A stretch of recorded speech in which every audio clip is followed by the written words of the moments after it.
It was as if I heard the words of old. Arise, anoint him. This is he. As Samuel before me, I thought, what better place than in the midst of his brothers?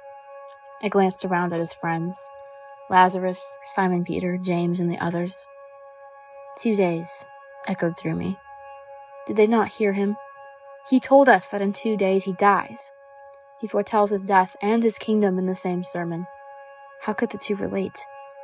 And yet I have seen him bawl life into my dead brother. Can he raise himself? 2 days marks something terrible and wonderful. Death and a kingdom. A king in death. I could not see him go to his kingdom unprepared. My sweaty hand gripped the cool stone of the vial. Anoint him. Meeting his eyes, I rose and pushed my way around prostrate bodies reclining at the table. I pulled the alabaster jar from the folds of my robe. His eyebrows quizzed me as I uncorked the bottle, turning its end up and letting all the contents slip out into his hair. The brown liquid dripped down his temples and began to gather in his beard and plop onto his shoulders. A warm, earthy musk invaded my nostrils. My hand cupped his cheek, smearing the nard. His features relaxed for a moment, eyes closed, and head upturned toward him. Did I expect loud cries of "Hail the King"? Well, yes. Wasn't it obvious he deserved a proper anointing? Instead, silence buzzed my ears. Then cries of outrage. "Stop it!" Judas shouted. "Why waste this perfume? It could have been sold for more than a year's wages and the money used in a more noble fashion."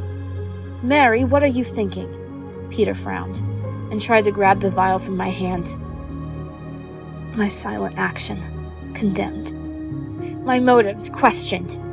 Shame spewed out over all the wrong things, threatening to invade me. Had I heard wrong? I pulled my hand away.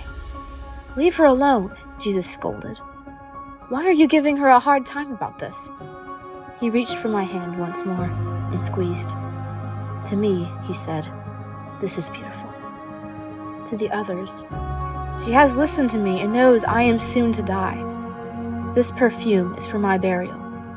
You have a lifetime to do good for others, but your time with me is limited." 2 days. I glanced around, hoping the others would query him further. But they all bore the dull look of stubborn incomprehension, neither hearing nor understanding. Jesus pressed my hand again in reassurance, and his words brought great comfort to me. "Believe me, what you have done will be remembered and admired wherever the good news is preached, all over the world." He smiled. 2 days is not the end, then, but a beginning.